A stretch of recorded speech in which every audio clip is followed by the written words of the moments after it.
All right, now we're going to graph each of the following equations without using a table of values. And it's really important that you can do these questions without. You're going to find if you rely on a table of values, we're going to move the parabola around in the next lessons quite a bit, and you're not going to have very efficient points, and you may not even be able to graph the parabola at all with that method.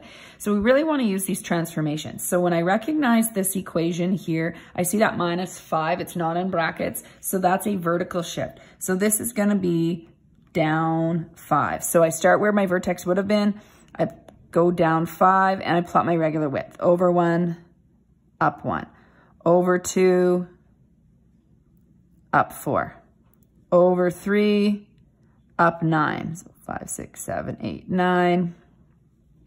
Over 3, up 9. If I wanted to plot more over 4, up 16, I could, but you've got enough points for a nice clear parabola here, so you want that U shape. Okay, so I just did my counting for my width as well.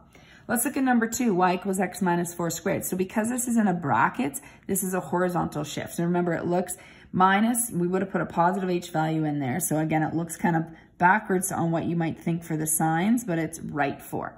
So I'm going to go to the right 4 with my parabola now, plot that point, and then I'm going to go over 1, up 1 on both sides, over 2, up 4, over 2, up 4. I've got room. I may as well go over 3 from my vertex, up 9, over 3 from my vertex, up 9, and I've got a nice filled in on the grid paper parabola.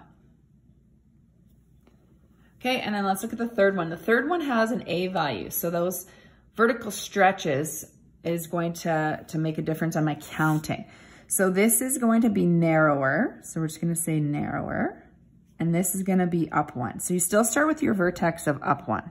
Okay, so let's talk through the counting. So from the vertex, you're gonna go over 1. You normally go up 1, but now 1 times 2, you're gonna go up 2. So you're gonna go over 1, up 2. I think that's a good idea, maybe on just this one for practice in our notes, how we counted, so you can, no good when you're looking back and you can't remember. So from the vertex, we went, and we're gonna say we went over 1, up 2. So we went over 1, up 2. And that was because we went 1 times 2. All right, then we're gonna go over 2. Normally we'd, oops, I gotta go from the vertex, sorry. Over 2, normally we go up 4, but 4 times 2, we're gonna go up 8. So over 2, up 8. 1, 2, 3, 4, 5, 6, 7, 8.